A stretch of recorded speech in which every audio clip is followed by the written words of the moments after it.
افغانستان کے داخلی امور کے وزیر جنرل عبدالستار میرزا اقبال نے کہا کہ افغانستان کی فوجیں اہم شاہراہوں، بڑے شہروں اور دیگر علاقوں کو حاصل کرنے کی کوشش کر رہی ہیں، جن پر طالبان نے ایک ہفتے سے بھی کم عرصے میں 9 صوبائی راجدھانیوں کو اپنے کنٹرول میں لینے کے بعد قبضے میں لے لیا ہے۔ دوسری طرف افغان سرکار نے طالبان ملیٹنٹوں کی تیزی سے پیش قدمی کے مد نظر اپنی فوج کے سربراہ کو بدل دیا ہے۔ باغیوں نے ملک کی 34 صوبائی راجدھانیوں سے 10 پر کنٹرول کر لیا ہے۔ شارجہ جانے والی ایئر عربیہ کی ایک پرواز کو انجن میں خرابی کی وجہ سے آج صبح کوچن بین الاقوامی ہوائی اڈے پر واپس آنا پڑا۔ پرواز کے روانہ ہونے کے تقریباً 10 منٹ بعد پائلٹ کو انجن میں خرابی کا شبہ ہوا اور اس نے واپس اترنے کا فیصلہ کیا۔ ہوائی جہاز میں 212 مسافر سوار تھے، جنہیں قریبی ہوٹلوں میں ٹھہرایا گیا ہے۔ نوجوانوں کے امور کے وزیر انوراگ ٹھاکر نے آج 22 قومی یوتھ ایوارڈ عطا کیے۔ 2021 کے بین الاقوامی یوتھ ڈے کی شروعات کرتے ہوئے انہوں نے 2017-18 کے لیے 14 اور 2018-19 کے لیے 8 ایوارڈ تقسیم کیے۔ نوجوانوں اور تنظیموں کو قومی ترقی اور سماجی خدمات کا کام انجام دینے کے لیے یہ ایوارڈ عطا کیے گئے ہیں۔ ہماچل پردیش کے کنور ضلع میں زمین دھس جانے کے واقعے میں مرنے والوں کی تعداد بڑھ کر 15 ہو گئی ہے۔ کل ضلع میں نیگل سرائے علاقے میں بڑے پیمانے پر مٹی کے تولے گرنے کا واقعہ پیش آیا تھا۔ ہمارے نامہ نگار کا کہنا ہے کہ ملبے میں دبے ہوئے لوگوں اور لاپتہ افراد کی تلاش کے لیے جنگی سطح پر تلاش اور بچاؤ کا کام جاری ہے۔ اب تک 13 لاشیں نکالی جا چکی ہیں اور 13 افراد کو بچا کر نکالا گیا ہے۔ NDRF، ITBP، پولیس اور ہوم گارڈز مشترکہ طور پر جنگی سطح پر بچاؤ کاموں میں لگے ہوئے ہیں۔ ملبہ ہٹانے کے لیے بھاری مشینری کا بھی استعمال کیا جا رہا ہے۔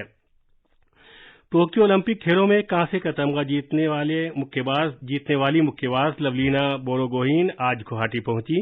آسام کے وزیر اعلیٰ ہیمانتا بسوا سرما نے ہوائی اڈے پر ان کا استقبال کیا۔ ہوائی اڈے کے باہر کئی نوجوان مکہ بازوں نے لولینا کا خیر مقدم کیا۔ آسام سرکار آج تیسرے پہر گوہاٹی میں لولینا بوروگوہین کا استقبال کرے گی۔ لولینا اولمپک میں تمغہ جیتنے والی آسام کی پہلی کھلاڑی ہیں۔